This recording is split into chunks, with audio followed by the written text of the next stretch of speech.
Hey everyone, welcome to Coding Simplified, and now we'll see a new question in BST or binary search tree. So basically we are given a BST here and we are given a value. Now we need to find the floor and ceiling for that particular value exist in the BST, right? So let's understand the question first. Like here I have my BST and I need to find the floor and ceiling.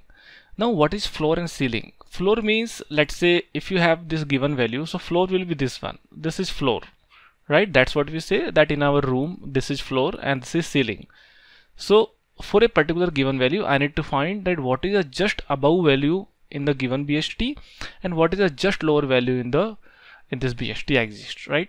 For example, if you see for 6, for 4, what is the next value for the 4, right? So if you see that if I do in order of this BST, if I do in order of the BST, then it will give me in a sorted manner, right? So let's do in order and then let's see with the different examples. So what is the in order of this one? The in order will be 2, 5, 6, 7, 8, 15 and 20, right? This will be my in order. Now let's see if my given value is 4. So if my given value is 4, it means 4 will be something in between, right? 4 doesn't exist in the BST, but the ceiling and floor still we can count, right? So what is the just lower value of the 4? The just lower value is 2 and just above value is 5, right? Now let's say for the 13. So 13 basically comes in between here. It means what is the floor? Floor value is 8 and ceiling value is 15, right? So that you can see from here, floor is 8 and ceiling is 15. Let's say 6. Now 6 exactly exists in the BST. Now if the value exists in the BST, then ceiling and floor will be equal to the same value. So that is why we have floor and ceiling are equal to the given value if it exists in the BST. Now let's say the example of 1. Now 1 doesn't exist in the BST. So it means there will be no floor for 1 because there is no such values in the BST which is lesser than 1. So that is why we have said that it doesn't exist. It is blank. But ceiling exists. So 2 means 2 is the just above value than 1. So it means 2 we can mention. Similarly for 25, if you see, there is no such value which is above than 25 exist in the BST. So that is why the ceiling is null or doesn't exist and floor is still what is the lower value than the 25. So it means the lower value is this one, right? So that's what we need to find out. We need to find out that for a given value in BST, find out the ceiling and the floor, right? Now, what are the different ways to solve this question? So if you see, the first way is to do the in order, right? What we will do, we'll do in order, and when we are doing in order, so we are keep on storing the values into array and list, right? So once I have stored values into sorted array on a list, then what I can do, I can basically check the location of this particular value. Now let's say is 4. So when I'm checking for 4, so what I can do, because I know that as soon as I will get the greater value than 4, so that will be my ceiling and just the previous value will be my floor, right? So that's what I can check. So either I can use the simple search or I can use the binary search, right? So in this case, what will be the complexity? First of all, you will do in order, right? So that for in order, it will be big O of n. Then you will store the values into your sorted array or list as well. So again, the space complexity will be big O of n, and this will be time complexity. Then after that, you are searching element as well because you need to find out the exact location, right? So what happens? Let's say if you are searching for 13, so to check this 13, you will basically first of all check with this one that whether this 13 is greater than, whether this 2 is greater than 13, no. 5 is greater than 13, no. So what we are doing, that whenever we are operating on this one, we'll keep on storing the values in the floor and ceiling. So let's say here we have floor and here we have ceiling. So floor, let's say 2, if 2 doesn't exist, if 2 is not greater than 13, so it means I will update the floor first. Again, then 5 is not greater than 13, then again I will update the floor. Then 6, then 7, then 8, then 15. So when it comes that 15 is greater than 13, it means then I will update the ceiling. So it means whatever the last value, so the ceiling will be 15 and floor will be the whatever the last value we have. So floor value will be 8. Right? So this is how basically we can solve this question. We can get the floor and ceiling if we do in this manner, right?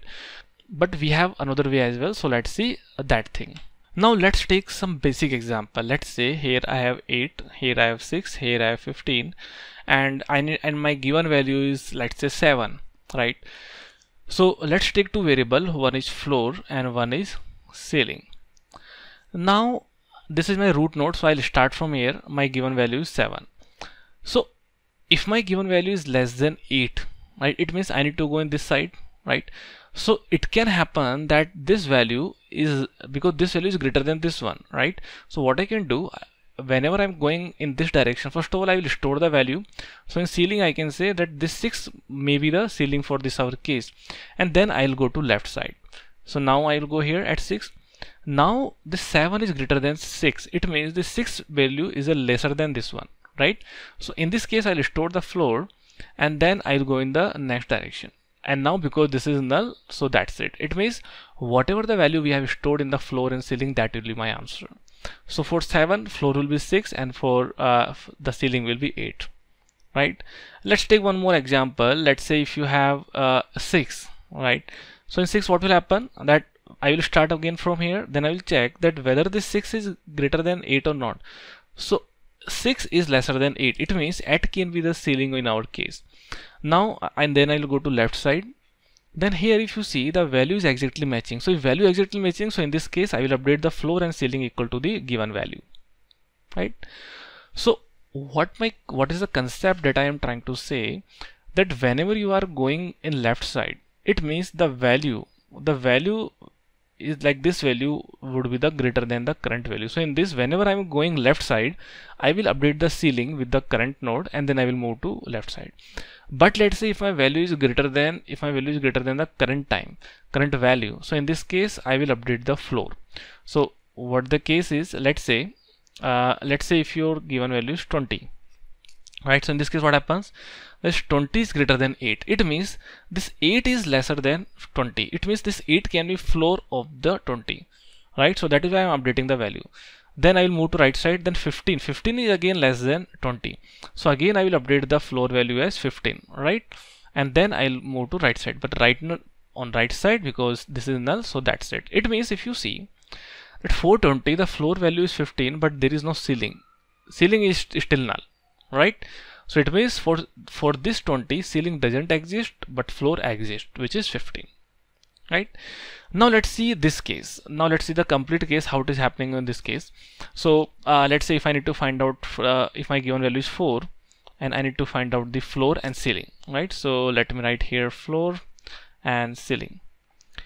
So let's start from here, from 8, and now let's see this 4 is less than 8, it means I need to go in this direction, but because I am going in this direction, this 8 is greater than 4, it means this 8 can be ceiling, right? So I will update the ceiling here 8 and then I'll move to this direction. So I am at 6 now. Now again 6 is greater than 4, so again it means I need to go in this direction, but 6 can be ceiling, so I'll update the ceiling with 6 and then I'll go in this direction, node equal to node of left. Now I am at 2, because 4 is greater than this one, it means this 2 can be floor, right? So I will update the floor and then I'll move to this direction. Now I'm at 5. Now 5 is greater than 4, so if 5 is greater than 4, it means 5 can be ceiling, so I will update the ceiling here with 5 and then I'll move to left side, but it is null. So when we reach to null, it means whatever the values of the floor and ceiling, that will be my answer. So you see, for 4, 2 is the floor and ceiling is 5, that is my answer, right? You can see floor is 2, ceiling is 5, right? So that is our concept, that we will start the traversing the BST from root, and if my given value is lesser than this one, so it means then I will store the ceiling and then I'll move to this direction, and whenever my given value is greater than the current node, then it means that is the floor, right? So it is so I can store the value in the floor and then I'll move to the right direction, and I will reach till the end until it is not null, and whatever the values of floor and ceiling, that will be my answer, right? So let me show you the code as well, so that you know how it is happening. So here I have this is how I have created my BST, and I'm calling the function get floor and cell, where I'm passing the root node and the value that I want to find out. So let's say if I want to find out for 4, right? So let's see what is happening in this case. So this is my root node, this is my root parameter, and this is my value which I want to check. Now if you see, my return type is list, and the list contains basically node type. Now what is the point? This list contains two values, one is floor and one is cell, right? Now what is a node? Node is a structure of BST, right? So if you see, node is a structure of which contains left, right, and data, right? So it means this floor and ceiling, so we have taken two variable, floor and ceiling. So floor and ceiling both are null at the starting, right? So now we are checking that while node is not null, right? Because we said that we'll do it until node is not null. So until node is not null, if my value is less than node of data, it means I can store the value ceiling of the current node, and then my node need to go in left side. Similarly, if my value is greater than the node of data, then I can store the value in floor. The floor can be this current node, and then I need to go in right direction, right? And let's say values are equal. If my value which I'm asking, if my given value is equal to present in the BST, so in this case both ceiling and floor will be equal to the given node. So at this moment I'll break from here, right? So I'll create a result list, and then first I will put the floor and then I will put the ceiling, right? So it contains only two values, floor and ceiling, and then I will return result.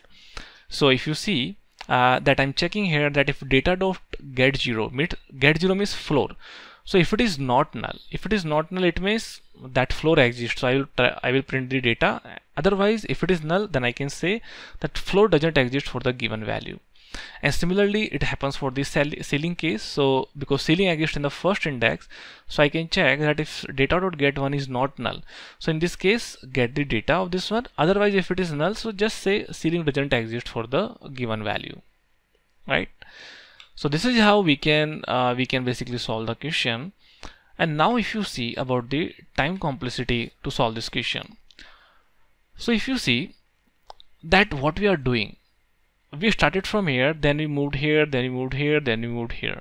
So it means if h is the height of binary tree, and let's say if there are n nodes, so if there are n nodes in a BST overall, so I'm not traversing all the n nodes, I'm just traversing as per my given value, right? So it means if there are h nodes, if there are height h, so it means I am traversing h nodes. So my time complexity will be big of h, right? Now if you talk about the space complexity, so if you see I'm just using two variables for storing the ceiling and floor. So it means this is again the constant variable, so we can say this is big of 1, right? So it will be my time complexity and space complexity. So this solution is better than previous one. So that's it about this video, and if you have any doubts, then please write in the comment section. I will try to explain that, and I will also put the source code into description section, so if you want, then you can also get it from there. So that's it, and if you have liked the video, then please like it and subscribe the channel for more such videos. Thank you.